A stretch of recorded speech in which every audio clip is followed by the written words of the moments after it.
ভারত সরকার আপনার বাড়িতে গিয়ে আপনাকে জিজ্ঞাসা করতে চলেছে আপনার জাত কি, অর্থাৎ আপনার জাতের পরিচয়ের। যে দেশের এতদিন পর্যন্ত লক্ষ্য ছিল ঐক্যবদ্ধ রাষ্ট্র ও বর্ণহীন সমাজ, এখন সেই দেশের নাগরিককেই প্রত্যেককে উত্তর দিতে হবে তার জাত বা ধর্মের পরিচয়ের। আর এটি হতে চলেছে স্বাধীন ভারতবর্ষে প্রথমবার। 30/4/2025 অর্থাৎ গত বুধবার কেন্দ্রীয় তথ্য ও সম্প্রচার মন্ত্রী অশ্বিনী বৈষ্ণব ঘোষণা করেছেন যে আগামী অর্থাৎ আসন্ন জনগণনায় সংযুক্ত হতে চলেছে জাত গণনাও। এতদিন পর্যন্ত জনগণনায় মানুষের জীবিকা, শিক্ষাগত যোগ্যতা, সম্পত্তি, লিঙ্গ, ধর্ম এসবের গণনা করা হতো, এখন সেই সঙ্গে গণনা করা হবে জাতেরও। তবে অবাক করার বিষয় হলো এই জাত গণনার সিদ্ধান্তে বিরোধী পার্টি থেকে শুরু করে সুপ্রিম কোর্ট পর্যন্ত কেউই কেন্দ্রীয় সরকারের বিপক্ষে নয়, সবাই এর সমর্থনে।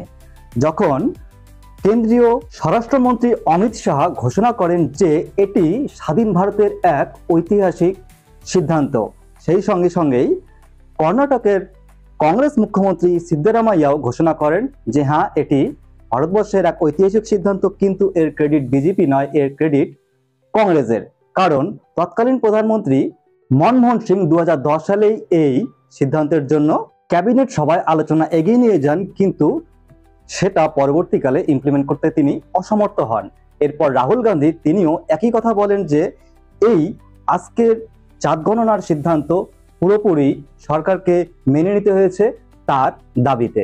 জাত গণনার ক্রেডিট দখলের চেষ্টা যেই করুক না কেন, আমাদের দেখতে হবে জনসাধারণের এতে কি বা কতখানি লাভ রয়েছে। আপনি শুনলে হয়তো অবাক হবেন, ভারতবর্ষে একটা নয় দুটো নয়, যখন 1931 সালে স্বাধীনতার আগে ইংরেজরা প্রথম জাত গণনা করেছিল তখন তারা 4147টি জাত নথিভুক্ত করে ভারতবর্ষে। এবং স্বাধীনতার পরবর্তী সময়ে যতবার ভারত সরকার জনগণনা অর্থাৎ সেন্সাস করেছে ততবারই এসসি এবং এসটি ছাড়া অন্য কোনো বর্ণের গণনা করেনি। কেন্দ্রীয় সরকারের মতে এই জাত গণনা তথ্যের উপর নির্ভর করতে চলেছে সংরক্ষণ অর্থাৎ রিজার্ভেশনের।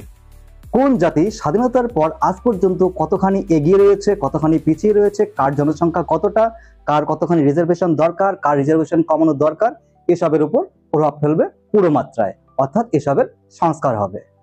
যদিও জাত গণনা বিষয়টি সম্পূর্ণরূপে কেন্দ্রীয় সরকারের অধীন, তারপরেও কিছু কিছু রাজ্য অর্থাৎ ভারতের মোট 3টি রাজ্য নিজেদের খরচে, নিজেদের রাজনৈতিক এবং আর্থসামাজিক কারণে তারা জাত গণনা করেছে। প্রথম 2015 সালে জাত গণনা করে কর্ণাটক রাজ্য, এবং তারা খুঁজে পায় তাদের রাজ্যে জাত রয়েছে প্রায় 1300টিরও বেশি। দ্বিতীয় বিহার 2022 সালে জাত গণনা করে এবং তারা খুঁজে পায় তাদের রাজ্যে প্রায় 214টিরও বেশি রয়েছে জাতের মানুষ। এবং 2024 সালে এই জাত গণনা করে তেলেঙ্গানা সরকার, এবং তাদের রাজ্যে খুঁজে পায় প্রায় 200টিরও বেশি জাতের মানুষের।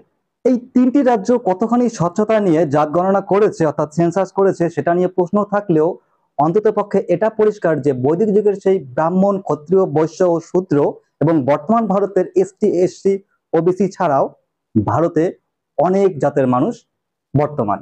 প্রধানমন্ত্রী নরেন্দ্র মোদী এই কাস্ট সেন্সাসকে সমর্থন করে বলেছেন জিতনা আবাদি উতনা হক, অর্থাৎ যদিও ভারত সরকার বলেছে এর পিছনে রয়েছে শুধুমাত্রই আর্থসামাজিক ও পিছিয়ে পড়া জাতির রিজার্ভেশন অর্থাৎ সংরক্ষণের সংস্কার, কিন্তু এখানে প্রত্যেকটি রাজনৈতিক দলের প্রত্যক্ষ ও পরোক্ষ উদ্দেশ্য লুকিয়ে রয়েছে, এটা অনুমান করা হচ্ছে।